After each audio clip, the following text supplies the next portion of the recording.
Guys, three of the biggest mistakes that you guys applying to the fall 2023 term are making right now. I'm going to be telling you about those mistakes in this video so you can avoid them, because let me tell you one thing, most people never really told me about those when I was applying, and that caused a lot of issues. So we're going to make sure that you know all of the ins and outs of the process so that you don't make these mistakes that students make practically every year. All right, and let's actually start with them. The first one is that you're applying too late. If you're applying too late, it's not just that you are decreasing your chances of admissions and scholarships, it's also the case that you will get your decisions late. What does that mean at the end of the day? That means, number one, bad housing. You don't exactly get the best part of the housing in town. Essentially because all the best part of the housing has already been taken up by people who got early admits. Right? The second thing is that you already may know about the visa slot situation. It's very difficult to get even a single slot right now. And hence, you may not actually be able to get a visa slot, which would result in unnecessary deferrals, and sometimes people even drop their plan to go overseas, even after getting admission.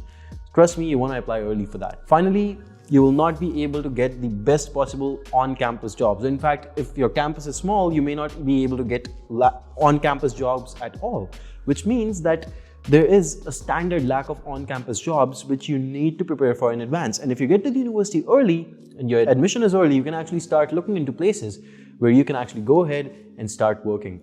And of course, since you're going there for the first time in most cases, right, only on-campus jobs are allowed initially. So you want to make sure that you go ahead and grab the opportunity. And trust me, it's not too late right now. A lot of people are saying that it's too late. It's not. You can still apply, but it's not too early. The early deadlines have gone by for the most part. MBA people, round one, even round two, many universities have gone by. It's not too late though. It's not worth wasting 1 year of your time. Go ahead, apply right now. And if you haven't started yet, you don't know where to start, we can help. We can actually do all the process for you, and you can take a look at the complete application help end to end from admissions to scholarships. And these admissions are guaranteed, by the way, in some of the top most universities. That's what we can get you. If you're interested, you can take a look at my number. It's in the description. You can get in touch. The second mistake that you guys are making, fall 2023 people, every year people make this mistake, and you want to avoid this too. And that is, you apply to only the ambitious universities. All right, it's a mindset. Maybe from where you come from my country at least, what happens is people force you all your life to get into the best possible university, best possible college. And if you're not able to make it, you get looked down upon. And that kind of mentality just carries with you when you go overseas as well. But that's not the case. Even if you get yourself into a decent top 50, even top 60, 70 university in the US or any other country you're going to for the most part, at least in the top 10% of the universities, 15, 20% even. As long as it's in a good region, you are going to walk away with a job. And that's really what it's all about. It's not about getting into the topmost university. If your profile is not good enough, it's okay. Don't worry about it, but still apply to some safe options, ambitious options, and moderate options. It should be a healthy mix of those, not just ambitious. Because trust me, it's not worth wasting 1 full year of your time just waiting because, apparently you were too proud to apply to universities which were safe for you. And we have had people like that. We have had clients like that also, simply applying only to the ambitious universities. And at the end of the day, when some of them did not exactly make it, that's what happens, right? They're wasting 1 year of their time, and we'll definitely help them again. But at the end of the day, is 1 year of your time really worth wasting over just a little bit of an ego? You really got to let it go and apply to some moderate and safe options as well. You know it is a requirement, so why not be safe from the very beginning? The final thing that is again a mistake also that you guys are going to make in the future, I'm going to tell you initially itself. You're taking the visa situation too lightly. The current visa slot situation requires you to monitor for slots 24/7. It's a big commitment. 24/7 slots can open anytime. Could be 3 a.m. in the night and they could be open. No one's going to notify you, by the way. You have to monitor again and again by yourself. Rejections can be very costly. If you get rejected once, chances are you're going to get rejected twice and thrice and again. And every time you're going to pay a fee.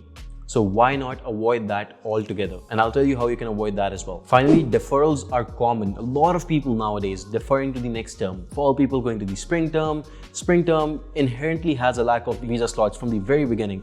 So spring term, people going for the fall term. It's happening again and again. People have been deferring for sometimes 1 year also. Their whole education plan, it's just being deferred again and again and again. All of that is something that you can save by just making sure that you're getting the right kind of help. If you don't really know exactly how to do this, you're doing this first time in your life, that's okay. Go for the visa application help service. Not only will we help you entirely with your application forms and what to enter in there, what not to enter, given that a lot of people have relatives overseas, they want to avoid showing some things. We can help with all of that, all right, legally.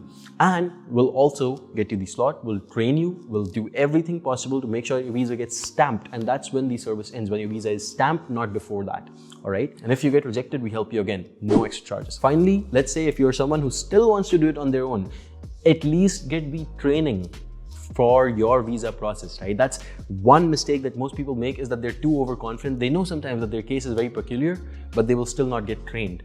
At least get the training done. I'm not saying through us itself. Yes, we can do it. We have visa experts who can do it, but otherwise go to anyone else really who is an expert at this, but get trained at least.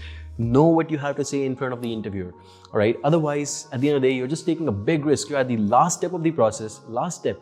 Do you really want to risk it? No, right? Come on. So that's the only thing. That's the only mistake that you want to avoid. If you are at the end, you're at the very end, all you have to do is take the flight next. You don't want anything delaying that visa or anything deferring your plans. So guys, these were the 3 biggest mistakes that fall 2023 people are bound to make. Some mistakes you're making right now, some you're going to be making in the future.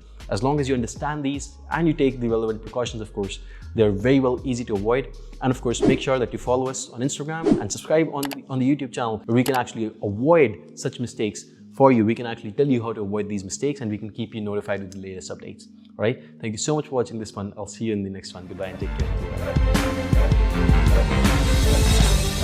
care.